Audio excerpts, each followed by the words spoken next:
All right, hello, cheers, Kevin here, and welcome back to Minecraft Agoraphobia. Now, we have our work cut out for us today. I have 3 tasks that I want to accomplish, and I appreciate all the feedback left on the last video. It's only been up for a little while, but already some really helpful feedback has come in regarding editing and sound quality. Actually, that may have been on a prior video, but today, what we want to do is we want to acquire 3 things. We want to acquire slime, sugarcane, and string. So I can see sugarcane out there. It's a bit of a hike, but I think we should be okay. Also, so far we have 1 vote in saying that swimming underwater does not count as being outside.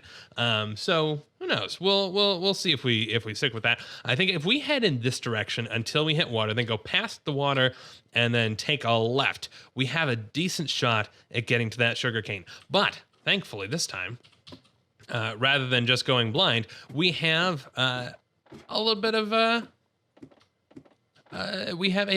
glass ready for us to make little peepholes as we go along. So I'm going to get geared up, not that we have too much gearing to actually do, and start a tunnel out in that direction. And 1 more door for us. Let's head out. There we go. Okay, we have a fix. We have a fix on their location. So that's, let's see, 2, 3, maybe 3 blocks, maybe 4 blocks, something like that. 1, 2, 3. Let's just call it here. Well, fine, we'll call it there, and make our way in. And we've got to run into water, right?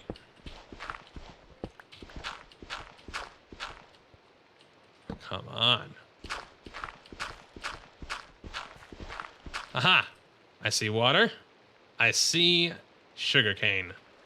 I am thrilled. Ooh, and I see some clay too. That's convenient. Not what we're looking for right now, but I'll take it. Let's pop down some glass here. And yeah, some glass there. Why not? Okay, so oop. Haha. There we go. Some glass there also. So let's try coming at this from underneath. So that's what, 3 blocks? Well, 4 blocks. No. So 1, 2, 3. Ooh. Okay, so if that one is a water source, and if we haven't already picked up, oh, we do have a full inventory though, so we have to be mindful of that because it does mean once we, let's see, let's go here. Yes. Okay. Let's get rid of these seeds, and there we go. We have sugarcane. We only need the 1. It'd be nice to get more, but we only need the 1. Let's see, do we go here? And boop. There we go. I will take that gladly. Oops, no, glass please. Boop. And boop. Okay. Let's just torch this up a little bit. But we now have 3 sugarcane. And 1, 2, 3. There we go. We have some lovely sugarcane. I'll eventually, we can migrate that into some sort of farm. We got to dig out some more space downstairs, but that's going to take time, and don't want to necessarily do that on video or delay the video in order to get that done. Let me see if I can. I am, yeah, definitely going to have to build some more chests because we are in a storage quandary. But the next item on our list, I think, is the string. So to do that, we need to run into some spiders. And I think the easiest way to make sure that we run into some spiders is to go mining. I have been through this whole cave system and not a single darn spider. Plenty of other mobs, all the other kinds of mobs, not 1 spider. What is up with spiders? Do they just not spawn as much underground anymore? Or am I missing something very obvious? I just don't understand. Okay, new plan. Rather than track down a bunch of spiders, why not let the spiders come to us? And by which, of course, I mean, let's try our hand at building a mob farm. So I've gone up by, what Y level are we at? We're at Y equals 34. And we'll build a collection platform further down. But I'm sort of, so you can see bedrock down there. You can see our tree farm is, yeah, it's still a fair bit above us. We've got some space here, and I think we can try our hand at creating a small single chunk mob farm. Now, we need something. There are some designs on YouTube for single chunk mob farms, although generally they're trying to filter out spiders in particular, which is weird to me because honestly find string to be one of the more useful of the resources. I mean, I suppose bone meal is also fantastic, but now, interestingly enough, our chunk also does overlap the tail end of one of these ravines here. In fact, if we go down, just down below here, I have a little doorway that is where our proper entrance into the rest of that ravine is here, where we stalked that spider. And yeah, we've blocked off the blocked off the edge of our chunk here, which is part of why I have we have our spawning platform just a little bit above where that door is. But that should save us some digging downtime, I suppose. I think it's well lit enough up down there that we should be okay. I'm going to go ahead and block this off, and then we can start doing some planning. Now, I didn't intend to really get to mob farm level stuff yet, but who knows?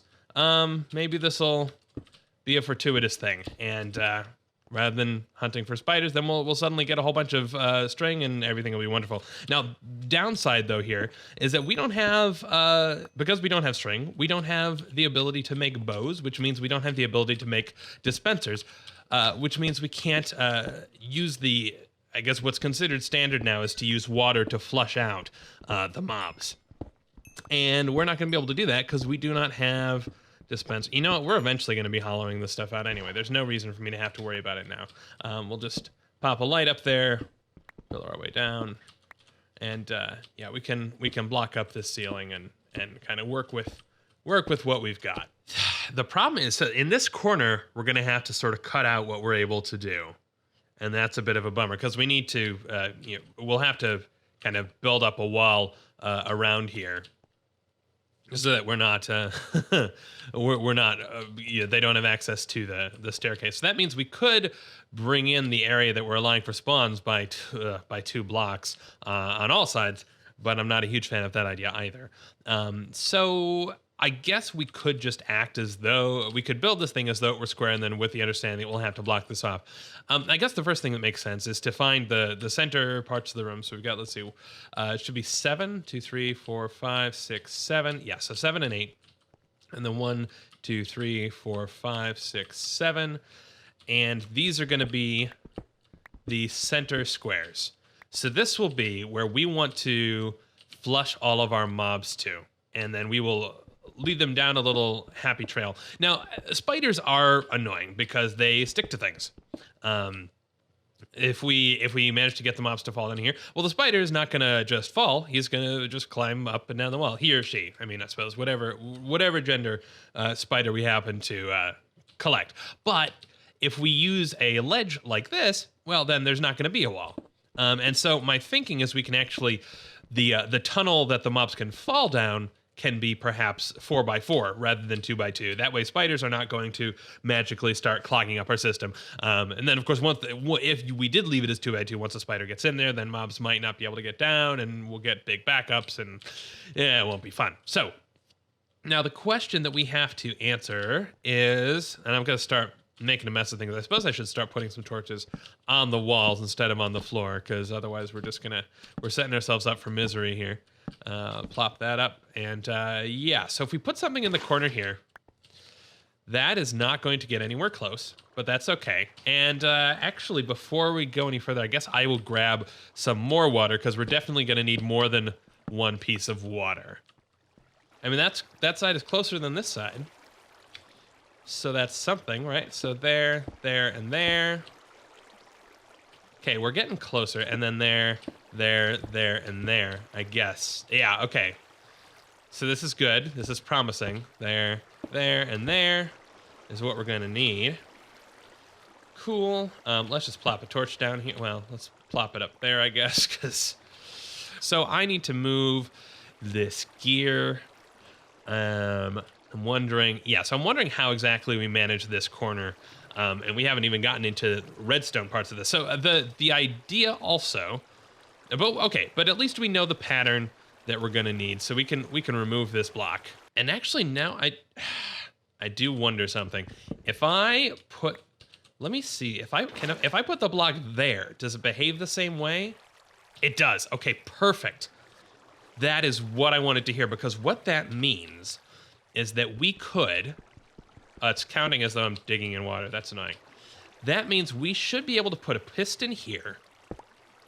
And then from beneath, somehow, from beneath there, we should be able to toggle it up and thus disrupt the water. Right? That makes sense. I guess let's put that block there temporarily, and then I can, yeah, so we'll have to dig out, I guess, the layer underneath here. But okay, so that does block the water, which is great. And if we, yeah, that is what I want. So we'll leave it like this. Wait. Is that what I want? Yeah, I'm going to try and do that. I'm going to build this up. No, actually, you know what we need to do next?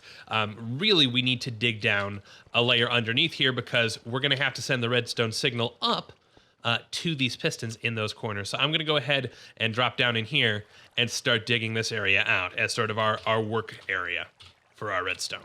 So I have dug this room out, and I've got now our pistons all installed. Had to go ahead and make a bunch more stuff, but thankfully, it does look like we're going to be able to get away with this room design despite having to cut this little corner out of it. And I suppose technically these don't need to exist because our staircase is beneath there, but I think that these water streams won't end up converging in that area. So I figured might as well just go ahead and keep that blocked up. So I've got something in all these corners, and this should fill the room with water once they are powered. Now, we can power them from beneath. And I've got this floor dug out.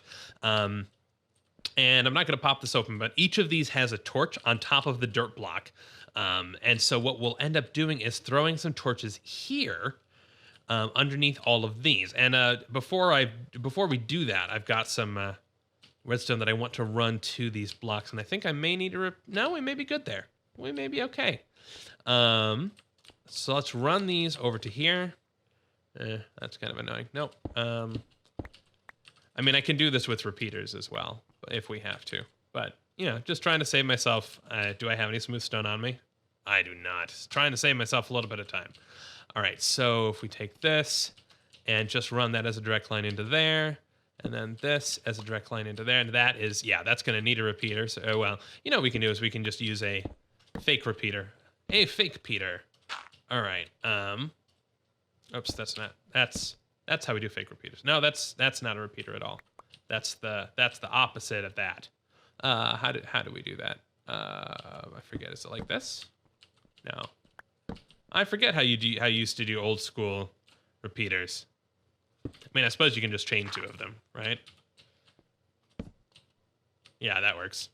And then if we turn that off, no, that's not right at all. Do we chain two of them? Oh, we've got to chain two of them like this, just one apart, right? I mean, we'll. This is taking too much effort. I can replace that with a repeater. There we go. Okay, so that does what we want it to. And now all that I should have to do is plop torches underneath all of these. So that will mean that the torch that's on top of this block and underneath the piston will be toggled, and so we can engage or retract all of those pistons one by one. So the way that this is working out, so you see there's the dirt block, there's a torch on top of there. So by default, these things are powered on, but if we send some positive redstone signal up there, it will invert the torch, because if you put a torch on top of a torch, if you send us, it inverts the signal. In the same way that this is working, this torch is turned off because it's already got power coming to it. And okay, so if we flick this switch, that should mean that all of these have retracted, and suddenly, brilliant. Okay, so you can see here we are losing a little bit of spawnable area, but the result is anything that's coming in here should get flushed down. Now, to make that a little bit more, I guess, mob friendly, let's make some signs. This should mean that basically everything falls in here, and then all that we have to do now is dig a big 4x4 hole.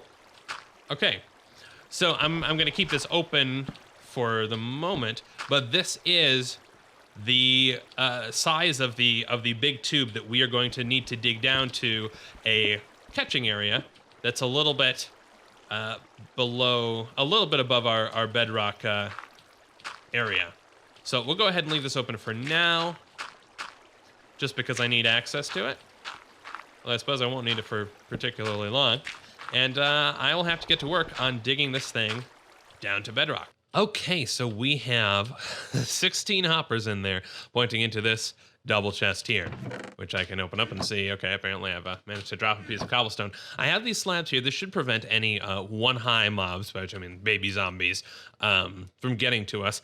Although, and I'm hoping it should also, I'm pretty sure this will also prevent us being aggroed by, well, skeletons and witches. I don't think they'll be able to throw anything through here, though. Just to be safe, when I AFK for the first time, I think I'll probably stand behind here so that we extra don't have to worry about that. Now, the last thing we actually have to do is, if we go back up to the top, we need to wire up the rest of the redstone. So we have a way to manually toggle the water on and off, but what we want to do is get that water on a cycle. And there we go. We have something that could maybe work. Let me turn this thing off, and then we'll start it, and I'll explain kind of how we're doing this redstone. So this is the only source of redstone in this circuit. If we turn everything off, let it all decay. There we go. Okay, so we're resetting the default. No, there we go. Okay. Whew, this is messy. Okay. So here I will place a torch, and that will. So remember, by default, the water is on. I am placing a torch here. And what that will do is it will go through this very long chain of repeaters all around the base here until it gets to here. And then it will short circuit this torch. So it's a very, I mean, it's not a very long clock, but it's a pretty long clock. So the torch will be on, and then as soon as the signal wraps its way all around, it'll get thrown into this block and turn that torch off. So we have a relatively slow clock. It's unfortunately, it's a symmetrical clock, meaning there's as much off time as there is on time, which I think we can probably fix in the future with some, I don't know, me researching how to do better redstone, because we really don't need to spend as much time flushing the mobs as we do need to spend spawning the mobs. So point of inefficiency here. But we also branch off at the very end of kind of that delay, and then send a signal to all of these torches, which should instruct the pistons to extend. We've got one over here, one over here. I did have to move these around a little bit just to make sure we weren't colliding redstone and try and minimize the number of repeaters and junk we had in here and avoid crossing redstone and blah. Okay. But that means that we should be toggling on. So we'll see the signal goes all the way around here. This is our flushing time. So right now, and then boom, everything switches into spawning time.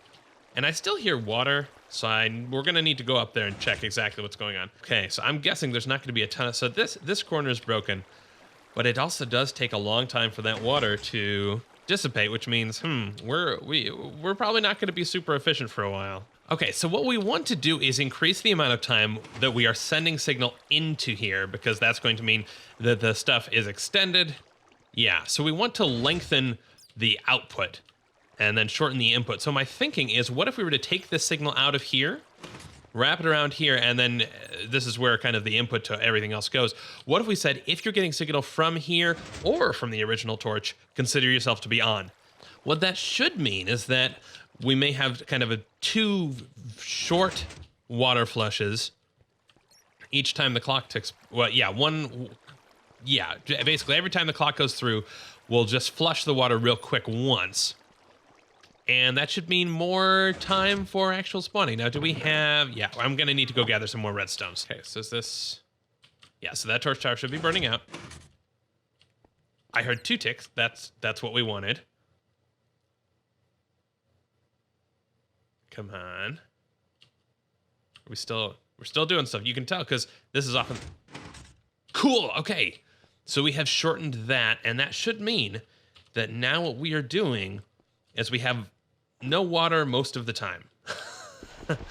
Let's not use up our sword power. Let's hope there's nothing in here. Some bats in here, that's fine.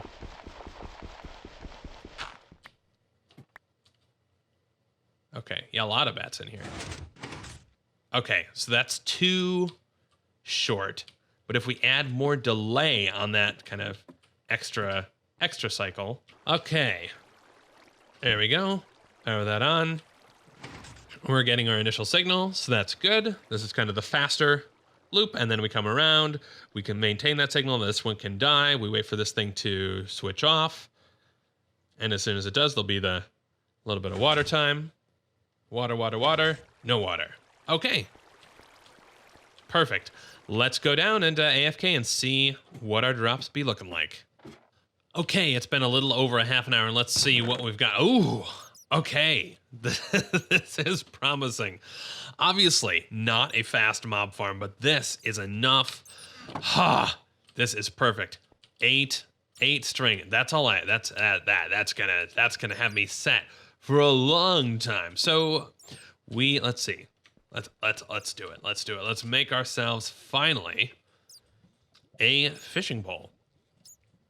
And there we go. Okay, now we do have enough materials. We can make some more fishing poles, and this can just continue to run indefinitely. It does also occur to me, as soon as we build a computer, our first computer, we don't even have to build robots or anything. We can basically eliminate that entire redstone clock because, hey, we can just power it.